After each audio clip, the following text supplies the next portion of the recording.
Hello, I'm Professor Susan DeGise. This tutorial is on Practice 10.5b. Directions. Add a second voice to Frère Jacques to create the given textures. So this is the melody that's given for all the questions.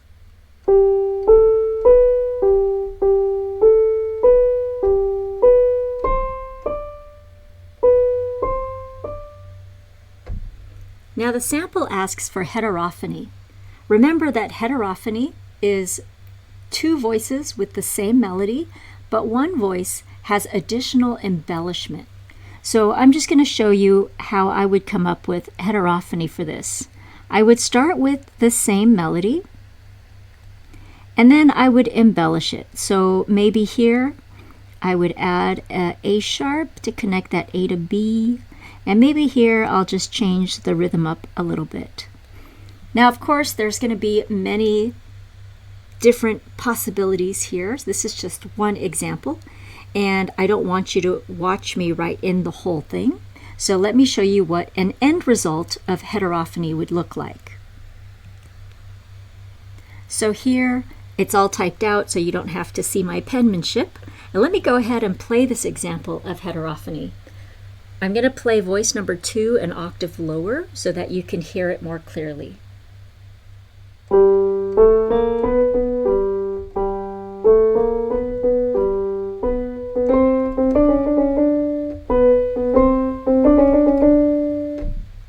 And again, there are so many different answers you can have for this. This is just one example. Go ahead and do numbers 1, 2, and 3, pause the video, and press play when you're ready.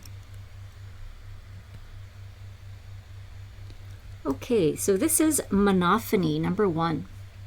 There aren't that many answers for this.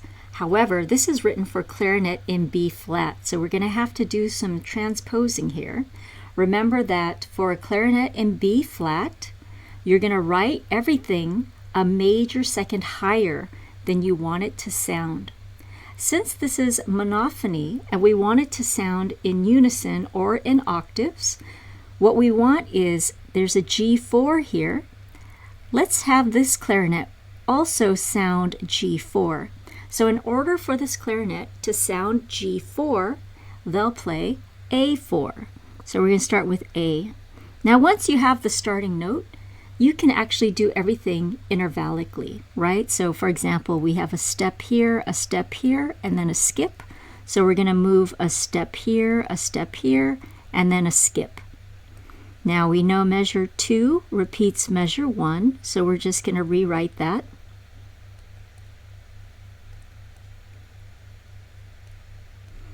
From there, we see that we have a skip, step, step.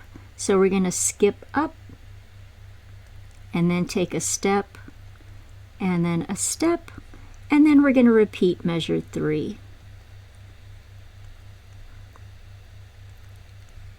So I can't play two voices in unison, so it's basically the same melody.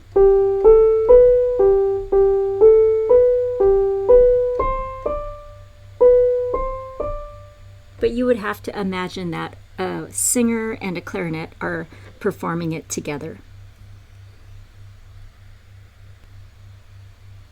Number 2 asks for homophony. So this is melody and accompaniment.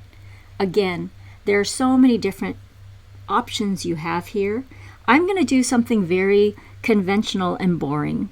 So all I'm going to do is I'm just going to repeat G and D over and over. So you can clearly see that the cello is not the melody, that this is purely accompanimental. So now if I play this on the keyboard, you're going to be able to hear the cello's part as accompaniment.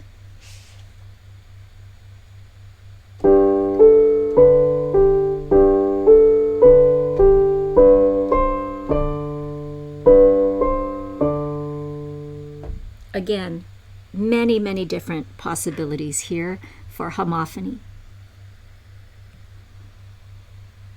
Now the last question asks for polyphony. what we're going to do in my example is I'm going to start out with 2 measures of rest. And I'm going to write what's called a canon. So what I'm going to do is I'm going to then rewrite this here so that it's starting 2 measures later.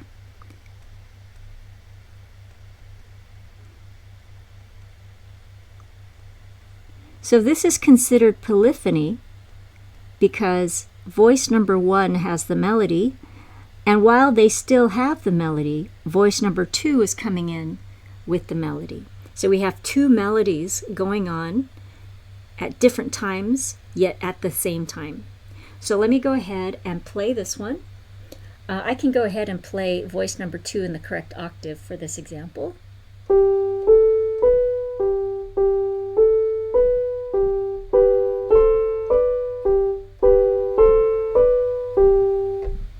Now there are many other different examples of polyphony. I just happened to choose this one.